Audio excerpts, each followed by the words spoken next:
Well, as you can see, I've started taking things apart, pulled the tailstock quill and its screw and everything. Went ahead and pulled the countershaft out of its hangers. The hangers are sitting under there. And I'm finding things in quite good condition. Um,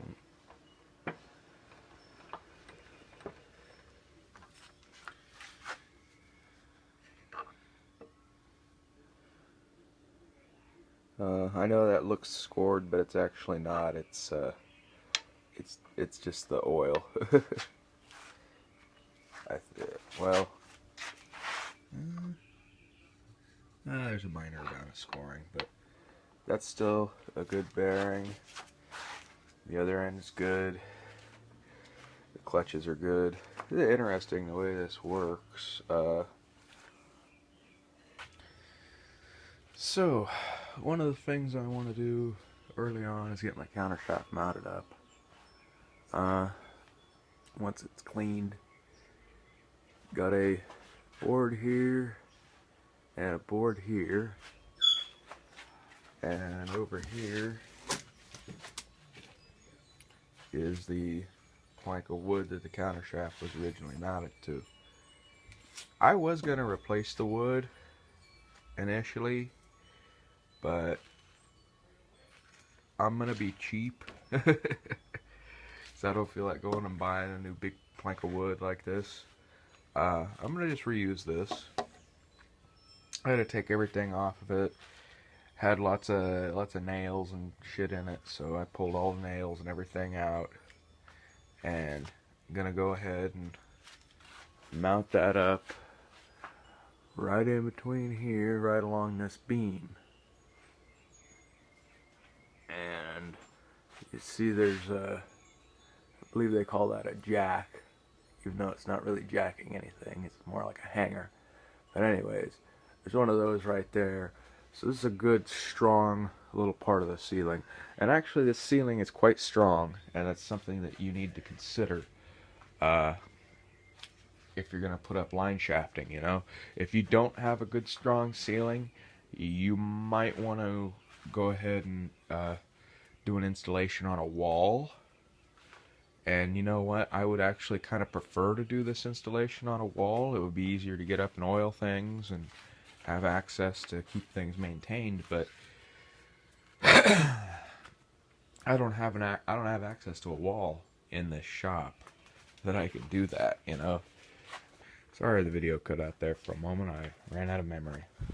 But as I was saying, I'm going to set the line shaft in such a way that it'll allow me to come back later and add a hanger and a longer shaft, and I can run the mini camelback. I can run this little power hacksaw over here, and possibly some other tools in the future. I have my eye out for a little belt-driven pedestal grinder, and a mill would be nice, and I'd like to get a larger camelback, one with back gears and auto feed and all that good stuff. Thought I'd talk for a moment about belting here. One of the reasons that I want to get this countershaft cleaned up and put up early on, as well as the line shaft, is so that I can know how much belting I need to order. I'll talk about the sizes for a minute. There we go. So these pulleys are 1.5 inches in diameter.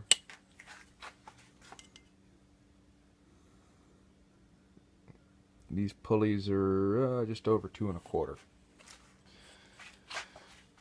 So that lets me know the width of belting I'm going to need.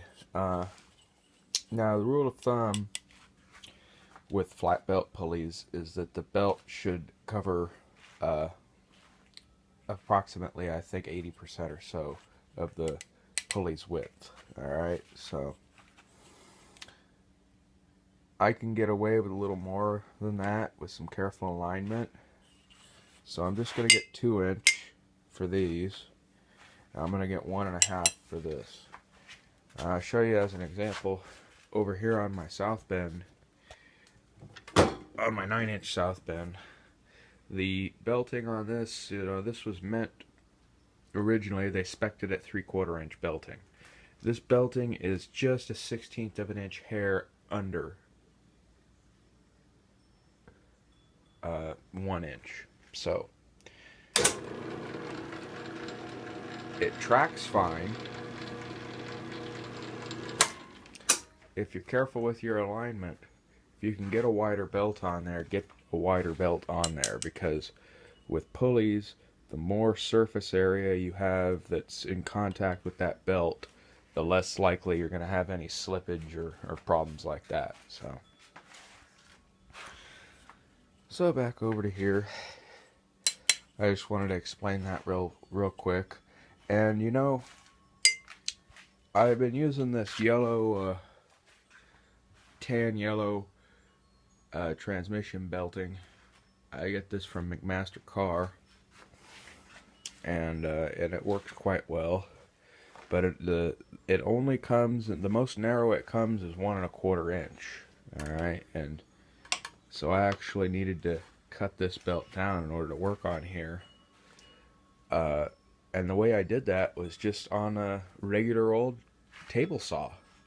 Surprisingly enough, if you very carefully and very slowly feed that into the blade, you get an incredibly nice cut. And you see this, you can't tell the factory edge from the non-factory edge. That's how nice it came out. There wasn't any fuzz or anything. I know that Tubal Cain did a video some time ago where he cut down some of this belting, and he did it on his bandsaw, and it got a really poor cut doing it on the bandsaw. There was a lot of fuzz on the edge, and he had to go through with a torch or a lighter or something and burn that off, so that he had a nice clean edge.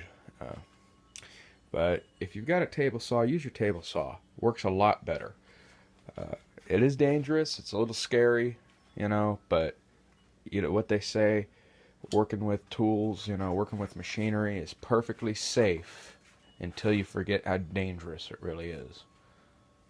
So keep that in mind and respect your machinery.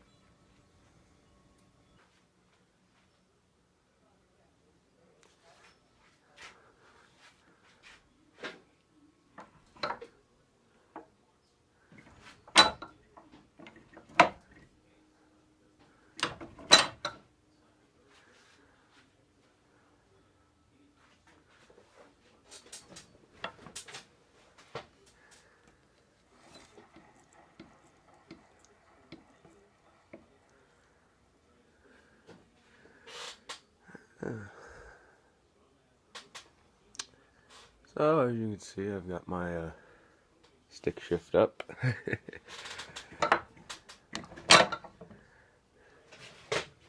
Never drove a lathe with a stick before. Yeah, everything's working smooth. I got that oiled up. I just used whey oil on that, and I think originally they called for grease. So might come back and grease it, but if the whey oil works, I prefer to stick with oils rather than greases. Bearings are all oiled up, so yeah. Once I get the line shaft mounted up, I get a motor, and I've got my drive for the lathe at least.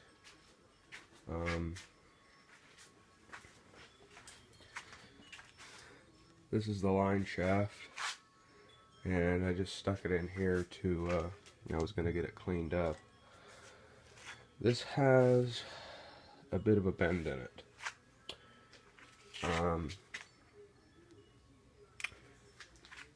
I may be able to straighten it, I'm not sure. Or it may be time to go down to the metal supply house and get a length of 1 inch shafting. If I do that, then I'm gonna get a longer piece of shafting so that I can run other tools on it. Was planning to do that eventually anyway, so I might as well do it now. That is if this can't be straightened. So anyway, that's where it stands. Looking good.